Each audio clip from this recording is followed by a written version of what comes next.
Item ಯಾವುದೇ ಇರಲಿ try ಮಾಡಿ ಆಚಿ ಚಿಕನ್ ಮಸಾಲಾ. ಆಚಿ ಚಿಕನ್ ಮಸಾಲಾ. ತಾವು ಹೇಳಿದ ರೀತಿಯಲ್ಲಿ ವಿವೇಕಾನಂದ ಸರ್, ಈಗ CAA ಹೋರಾಟ ಆಗಿರ್ಬೋದು ಅಥವಾ ರೈತರ ಹೋರಾಟ ಆಗಿರ್ಬೋದು, ಯಾವುದೇ ಪ್ರತಿಭಟನೆಗಳಾಗಿರ್ಬೋದು, ಇಮಿಡಿಯೇಟ್ಲಿ ಯಾವ ಸರ್ಕಾರಗಳು ಕೂಡ ರೆಸ್ಪಾಂಡ್ ಮಾಡೋದಿಲ್ಲ. ಯಾಕೆಂದ್ರೆ ದೀರ್ಘಕಾಲ ಮೌನವನ್ನು ವಹಿಸುತ್ತೆ. ಕಾಲಕ್ಕೆ ತಕ್ಕ ಹಾಗೆ ಈ ಪ್ರತಿಭಟನಾಕಾರರ ಒಗ್ಗಟ್ಟು ಮುರಿಯುತ್ತೆ, ಅವರ ಪ್ರತಿಭಟನೆಯ ತೀವ್ರತೆ ಮತ್ತು ಜನಬೆಂಬಲ ತನ್ನಷ್ಟಕ್ಕೆ ತಾನೇ ಕಡಿಮೆ ಆಗ್ಬೋದು ಅನ್ನುವಂಥ ಸರ್ಕಾರದ ಲೆಕ್ಕಾಚಾರ. ಬಟ್ ಪಂಜಾಬ್ ಎಲೆಕ್ಷನ್ಸ್ ಇತ್ತು ಮತ್ತು ರೈತರ ಹೋರಾಟ ತೀವ್ರವಾಗಿತ್ತು, ಮಣಿಲೇಬೇಕಾಗಿತ್ತು, ಮಂಡಿ ಊರಿದ್ರು. ಬಟ್ ಇದು ಒಬ್ಬ ವ್ಯಕ್ತಿ ಮಾಡ್ತಾ ಇರುವಂತಹ ಹೋರಾಟ.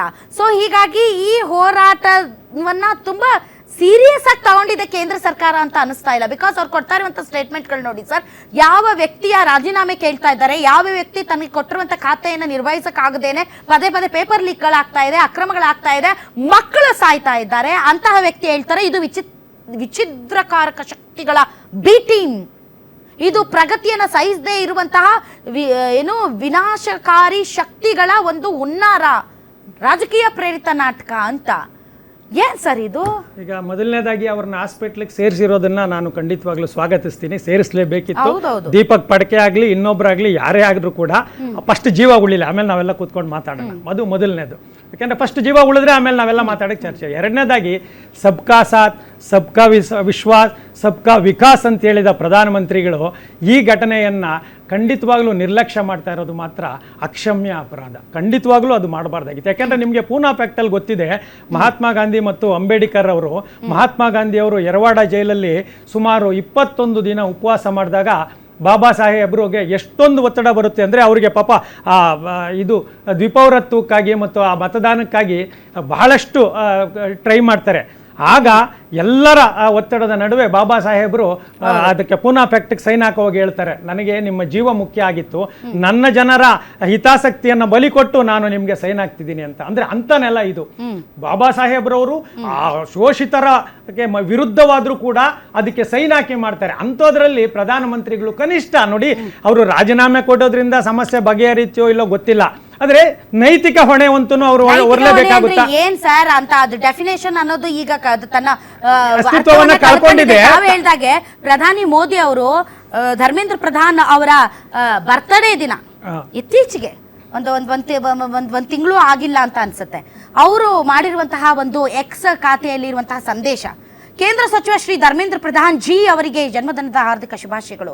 ಭಾರತವನ್ನ ಜ್ಞಾನ, ಕಲಿಕೆ ಮತ್ತು ನಾವೀನ್ಯತೆಯ ಕೇಂದ್ರವನ್ನಾಗಿ ಮಾಡಲು ಶ್ರಮಿಸುತ್ತಿರುವ ರಾಷ್ಟ್ರೀಯ ಶಿಕ್ಷಣ ನೀತಿಯ ಅನುಷ್ಠಾನಕ್ಕಾಗಿ ನಮ್ಮನ್ನ ಶ್ಲಾಘನೆ ವ್ಯಕ್ತಪಡಿಸುತ್ತೇನೆ. ದೇವರು ನಿಮಗೆ ದೀರ್ಘ ಮತ್ತು ಆರೋಗ್ಯಕರ ಆಯುಷ್ಯ ಸಿಗಲಿ ಎಂದು ಪ್ರಾರ್ಥಿಸುತ್ತೇನೆ.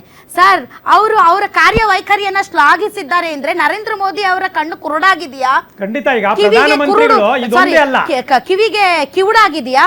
ಯಾಕೆ ಅಂದ್ರೆ ಸರ್, 21 ದಿನಗಳಿಂದ ಆ ವ್ಯಕ್ತಿ ಹೋರಾಟ ಮಾಡ್ತಾ ಇದ್ದಾರೆ, ಪ್ರಾಣದ ಹಂಗು ತೆರೆದು. ಇಡೀ ದೇಶಾದ್ಯಂತ ಈ ಬಗ್ಗೆ ವಿದ್ಯಾರ್ಥಿಗಳು ಸಿಟ್ಟಿಗೆದ್ದಿದ್ದಾರೆ. 13 ಜನ ವಿದ್ಯಾರ್ಥಿಗಳು ಪ್ರಾಣ ಕಳ್ಕೊಂಡಿದ್ದಾರೆ. ಅಂಡ್ ಪ್ರಧಾನಮಂತ್ರಿ ಮೋದಿ ಅವರು ಶಬಾಸ್ಗಿರಿ ಹೇಳ್ತಾ ಇದ್ದಾರೆ ಧರ್ಮೇಂದ್ರ ಪ್ರಧಾನಮಂತ್ರಿಗಳು ಅತ್ಯಂತ ಕಠೋರವಾಗಿ ನಡ್ಕೊಂತಾ ಇದ್ದಾರೆ. ಇದೇ ಅಲ್ಲ, ರೈತರ ಮೇಲೆ ಅವರೊಬ್ಬ ಮಂತ್ರಿ ಮಗ ಗಾಡಿ ಹತ್ತಿಸ್ಬಿಡ್ತಾನೆ, ಗೊತ್ತಲ್ಲ ನಿಮ್ಗೆ, ಉತ್ತರ ಪ್ರದೇಶದಲ್ಲಿ.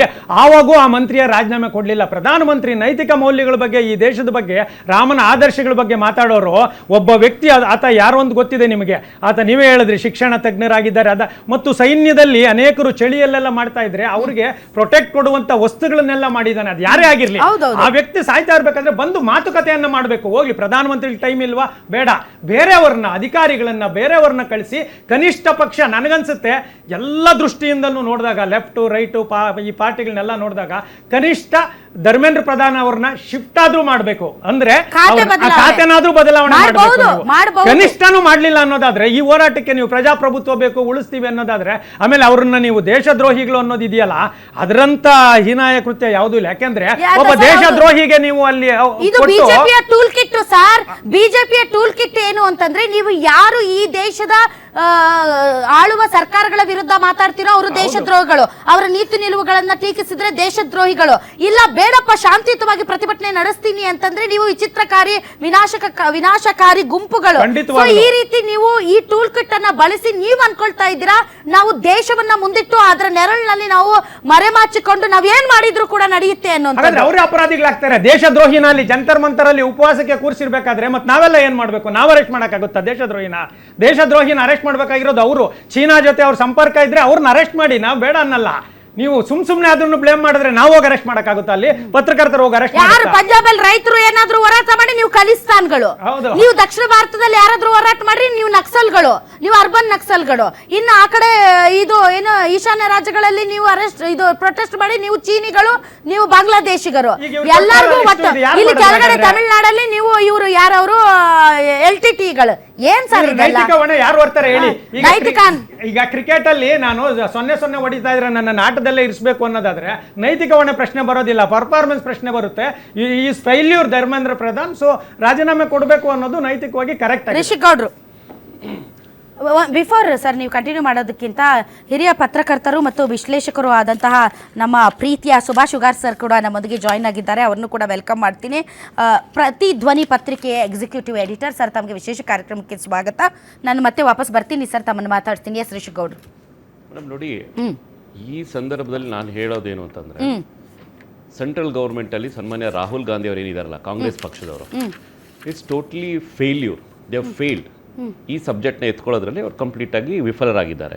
ಯಾಕೆಂದ್ರೆ ಒಂದು ವ್ಯಕ್ತಿ 20 ದಿವಸದಿಂದ ನಾನು ಆಡಳಿತ ಪಕ್ಷದ ಬಗ್ಗೆ ಮಾತಾಡೋಣ ಮೇಡಮ್, ಮಾತಾಡೋಣ. ರಾಹುಲ್ ಗಾಂಧಿ ಅಂತ ಬೆನ್ಕೆರೆ ನೀವು ಮಿತ್ರ ಪಕ್ಷಗಳ ಆಡಳಿತ ವೈಫಲ್ಯ ಮತ್ತು ಏನು ಇವತ್ತು ಪರೀಕ್ಷೆಯಲ್ಲಿ ಅಕ್ರಮಗಳಾಗಿದೆ ಅದರ ಬಗ್ಗೆ ಮಾತಾಡೋದು ಬಿಟ್ಬಿಟ್ಟು ಬಾಯ್ ತೆಗೆದ್ರೆ ರಾಹುಲ್ ಗಾಂಧಿ ಬಿಟ್ರೆ ಬೇರೆ ಜಪ ಇಲ್ಲ. ಇಲ್ಲಿ ಕರ್ನಾಟಕದಲ್ಲಿ ಕಾಂಗ್ರೆಸ್ ಪಾರ್ಟಿ ಅವರು ಕುಮಾರಸ್ವಾಮಿ ಜಪ ಹೆಂಗೋ ಹಂಗೆ ನಿಮಗೆ ರಾಹುಲ್ ಗಾಂಧಿ ಜಪ. ಫಸ್ಟ್ ನಿಮ್ಮ ವೈಫಲ್ಯದ ಬಗ್ಗೆ ಮಾತಾಡ್ತೀರಾ, ಮಾತಾಡಿ. ಸುಮ್ನೆ ರಾಹುಲ್ ಗಾಂಧಿ ಬೆನ್ಕೇರಿತೀನಿ ಅಂದ್ರೆ ಹೋಗಿ ಕೆರಿಯಲ್ಲಿ ಡೆಲ್ಲಿಗೆ ಹೋಗಿ. ಮೇಡಮ್ ನೋಡಿ, ಯಾಕೆ ಈ ವಿಚಾರ ಹೇಳ್ತಾ ಇದೀನಿ ಅಂತಂದ್ರೆ, 20 ದಿವಸದಿಂದ ಒಬ್ರು ವ್ಯಕ್ತಿಯಲ್ಲಿ ಕುತ್ಕೊಂಡಿದ್ದಾರೆ. ಈಗ ಆಡಳಿತ ಪಕ್ಷದವ್ರು ಬಂದ್ಬಿಟ್ಟು ಅವ್ರನ್ನ ವಿಚಾರಿಸಬೇಕು ಅಂತ ಎಷ್ಟು ಜವಾಬ್ದಾರಿ ಇರುತ್ತೋ ಅದಕ್ಕಿಂತ ಜಾಸ್ತಿ ಜವಾಬ್ದಾರಿ ಆಡಳಿತ ಪಕ್ಷದ ಭಾಗವಾಗಿ ಆಡಳಿತ ಪಕ್ಷ ಇಷ್ಟು ಅಲ್ಲ ರೀ. ಎಂತ ನಾಚಿಕೆಗೇಡಿನ ವಿಷಯ ರಿಷಿಕ್ ಗೌಡ್ರೆ, ನೀವು ರಿಷಿಕ್ ಗೌಡ್ರೆ ಎಂತ ನಾಚಿಕೆಗೇಡಿನ ವಿಷಯ. I am sorry to say this, ನಿಮ್ ತುಂಬಾ ರೆಸ್ಪೆಕ್ಟ್ ಇದೆ. ಅಲ್ಲ ರೀ, ಆಡಳಿತ ಪಕ್ಷ 21 ದಿನಗಳಿಂದ ಉಪವಾಸ ಸತ್ಯಾಗ್ರಹ ಮಾಡ್ತಾ ಇರುವಂತ ಒಬ್ಬ ವ್ಯಕ್ತಿಯನ್ನ ಮಾತಾಡ್ಸಕ್ ಹೋಗಿಲ್ಲ ಅನ್ನೋದನ್ನ ಖಂಡಿಸೋದು ಬಿಟ್ಬಿಟ್ಟು ರಾಹುಲ್ ಗಾಂಧಿ ಹೋಗಿಲ್ಲ ಅಂತ ಹೇಳ್ತಿದ್ರಲ್ಲ ರೀ. ರಾಹುಲ್ ಗಾಂಧಿ ಈ ದೇಶದ ಪ್ರಧಾನಿ ಅಲ್ಲ. ರಾಹುಲ್ ಗಾಂಧಿ ಅವರ ಸರ್ಕಾರ ಇಲ್ಲ. ಸರ್ಕಾರ ಇರೋದು ಬಿಜೆಪಿ ನೇತೃತ್ವದ ಸರ್ಕಾರ. ಅದಕ್ಕೆ ನೀವು ಅಂಗಪಕ್ಷ. ತಮ್ಮ ಕುಮಾರಸ್ವಾಮಿ ಅವರು ಕೂಡ ಈ ಒಂದು ಕೇಂದ್ರ ಸರ್ಕಾರದ ಭಾಗ. ಯಾಕೆ ಕುಮಾರಸ್ವಾಮಿ ಅವ್ರಿಗೆ ಹೋಗಿ ಮಾತಾಡ್ಸಕ್ಕಾಗಲ್ಲ? ಊರಿಗೆ ಮುಂಚೆ ಬೆಳೆದಿ ಹೋರಾಟಗಾರರನ್ನ ಹೋಗಿ ಮಾತಾಡ್ಸಕ್ಕಾಗತ್ತೆ? ಆ ವಿಷಯಕ್ಕೆ ಬರ್ತಾ ಇದೀನಿ. ಅದನ್ನ ಮಾತಾಡಿ. ಯಾಕೆ ನಾನು ಈ ವಿಚಾರನ ಪರ್ಟಿಕ್ಯುಲರ್ ಆಗಿ ಹೈಲೈಟ್ ಮಾಡಿ ಹೇಳ್ತಾ ಇದೀನಿ ಅಂತಂದ್ರೆ, ಈಗ ವಿರೋಧ ಪಕ್ಷದಲ್ಲಿ ಸನ್ಮಾನ್ಯ ರಾಹುಲ್ ಗಾಂಧಿ ಅವರು ವೋಟ್ ಚೋರಿ ಅನ್ಕೊಂಡು ಓಡಾಡ್ತಾ ಇದ್ರು. ಆಮೇಲೆ ಈಗ ಭಾರತ್ ಜೋಡೋ ಅಂತ ಹೇಳಿದ್ರು. ಆಮೇಲೆ ನಿಮ್ಗೆ ಮಾತಾಡೋದಕ್ಕೆ ಅಂಶಗಳು ಇಲ್ಲ ಅಂದ್ರೆ ಜೆಡಿಎಸ್ ಪಾರ್ಟಿ ಅವರಿಗೆ ನಿಮ್ಗೆ ಮಾತಾಡೋದಕ್ಕೆ ನೈತಿಕತೆ ಇಲ್ಲ ಅಂದ್ರೆ ಬೇಸಿಕಲಿ ನೀವು ಮತ್ತು ನಿಮ್ಮ ಬಿಜೆಪಿ ಪಕ್ಷ ಏನಿದೆ ನಿಮ್ಗೆ ಒಂದು ನೈತಿಕತೆ ಇಲ್ಲ, ಹೊಣೆಗಾರಿಕೆ ಇಲ್ಲ. ಎಸ್ ನಾವು ತಪ್ಪು ಮಾಡಿದೀವಿ ಅಂತ ಹೇಳ್ಕೊಳ್ಳೋದಕ್ಕೂ ಒಂದು ತಾಕತ್ತು ಬೇಕು. ತಪ್ಪುಗಳನ್ನ ತಿದ್ದುಕೊಂಡು ಮುಂದಕ್ಕೆ ಹೋಗುವಂತ ಶಕ್ತಿ ಸಾಮರ್ಥ್ಯ ಇರಬೇಕು.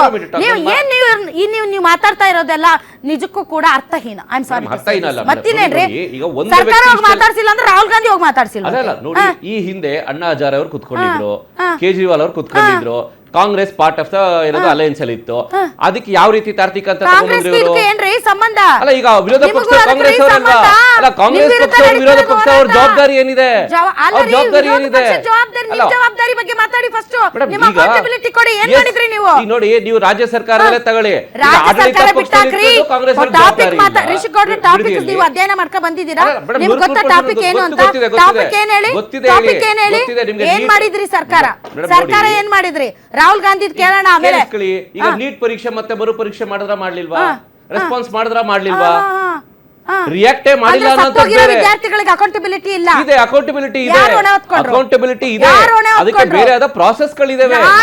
ನಾಳೆ ಏನಾದ್ರೂ ಬಿಜೆಪಿ ಕಾಂಗ್ರೆಸ್ ಪಾರ್ಟಿಯಲ್ಲಿ ಆದಂತ ಹಗರಣಗಳು, ಆಡಳಿತ ಲೋಪದಲ್ಲಿ ರಾಜೀನಾಮೆ ಕೊಡಿ ಅಂತ ಯಾರನ್ನಾದ್ರೂ ಕೇಳಿದ್ರೆ ಇದನ್ನೇ ರಿವರ್ಸ್ ಹೇಳ್ತೀವಿ. ನಿಮಗೆ 500 ದಿವಸದ ಬಿಡ್ದಲ್ಲಿ ಕುತ್ಕೊಂಡಿದ್ದಾರೆ ರಾಜ್ಯ ಸರ್ಕಾರದವರು. ಯಾವ ನೈತಿಕತೆ ಇಟ್ಕೊಂಡು ಮಾತಾಡ್ತಾರೆ? ಕಾಂಗ್ರೆಸ್ ಸರ್ಕಾರದ ಆಡಳಿತ ವೈಫಲ್ಯದ ಬಗ್ಗೆ ಮಾತಾಡಿ ಯಾರ್ದು ರಾಜೀನಾಮೆ ಕೇಳಂಗಿಲ್ಲ. ಆಡಳಿತ ವೈಫಲ್ಯ ಬೇರೆ. ಇಲ್ಲಿ ಒಬ್ಬ ವ್ಯಕ್ತಿ ಕುತ್ಕೊಂಡು ಏನು ಸತ್ಯಾಗ್ರಹ ಮಾಡ್ಕೊಂಡು ಕುತ್ಕೊಂಡಿದ್ದಾರೆ, ಉಪವಾಸ ಸತ್ಯಾಗ್ರಹ ಮಾಡ್ಕೊಂಡು ಕುತ್ಕೊಂಡಿದ್ದಾರೆ. ಅದಕ್ಕೆ ಯಾವ ರೀತಿ ನರೇಷನ್ ಸೆಟ್ ಮಾಡ್ತಾ ಇದ್ದಾರೆ ಅಂತ ಡಿಸ್ಕಷನ್ ಮಾಡ್ತಾ ಇರೋದು ನಾವಿಲ್ಲಿ. ಈಗ ಆಯ್ತು, ಈಗ ಆಡಳಿತ ಪಕ್ಷ ರೆಸ್ಪಾನ್ಸ್ ಮಾಡ್ಬೇಕು, ನಾವಿನ್ನು ರೆಸ್ಪಾನ್ಸ್ ಮಾಡ್ತಾ ಇಲ್ಲ. ಓಕೆ, ಫೇರ್ ಎನಫ್, ಒಪ್ಕೊಳ್ಳೋಣ. ನೋಡಿ, ಈಗ ನೀಟ್ ಪರೀಕ್ಷೆಯಲ್ಲಿ ಆಗಿದೆ ಅಂತ ಬಂದಿರೋಂತ ಈ ಮಹಾನ್ ವ್ಯಕ್ತಿ ಇದಕ್ಕೆ ಮುಂಚೆ ಎಜುಕೇಶನ್ ಸಿಸ್ಟಮ್ ಯಾವ ತರ ಎಲ್ಲ ಇದೆಯಲ್ಲ, ಇಲ್ಲಿವರೆಗೂ ಏನ್ ಮಾಡ್ತಾ ಇದ್ರು? ನನ್ಗೆ ಯಾಕೆ ಸಿಟ್ಟು ಬರುತ್ತೆ ಅಂದ್ರೆ, JDS ಈ ಲೈನಲ್ಲಿ ಮಾತಾಡಿದ್ರೆ ರಿಷಿಕ್ ಗೌಡ್ರೆ, ಯಾಕೆ ಸಿಟ್ಟು ಬರ ಬಿಜೆಪಿ ಅವ್ರು ಮಾತಾಡಲಿ, ಬಿಕಾಸ್ ಅವರು ತಮ್ಮ ಪಾರ್ಟಿಯನ್ನ ಅವ್ರು ಡಿಫೆಂಡ್ ಮಾಡ್ಕೊಳ್ಬೇಕು, ಅವ್ರು ಮಾಡ್ಕೊಳ್ತಾರೆ. ಬಟ್ ನಿಮಗೆ ಬದ್ಧತೆ ಇದೆ. ನಿಮ್ಗೆ ಜೆಡಿಎಸ್ ಪಾರ್ಟಿಗೆ ಒಂದ್ ನಿಮಿಷ, ನೀವು ಜೆಡಿಎಸ್ ಪಾರ್ಟಿ ಬಿಟ್ಟಾಕಿ, ಕುಮಾರಸ್ವಾಮಿ ಅವ್ರ ಬಗ್ಗೆ ಗೌರವ ಇದೆ. ಕುಮಾರಸ್ವಾಮಿ ಅವರು ದೇಶ ರಾಜ್ಯದ ಜ್ವಲಂತ ಸಮಸ್ಯೆಗಳ ಜೊತೆಗೆ ರಾಜಿ ಮಾಡ್ಕೊಳ್ಳಲ್ಲ ಅನ್ನುವಂತ ಭಾವನೆ ಇದೆ. ಕೇವಲ ಅಧಿಕಾರಕ್ಕಾಗಿ ನೀವು ಈ ರೀತಿ ಕೆಲಸಕ್ಕೆ ಇಳಿತೀರಿ ಜೆಡಿಎಸ್ ಪಾರ್ಟಿ ಅವರು ಅಂತಂದ್ರೆ ಸ್ಥಾನಮಾನಗಳಿಗೋಸ್ಕರ. I am sorry to this.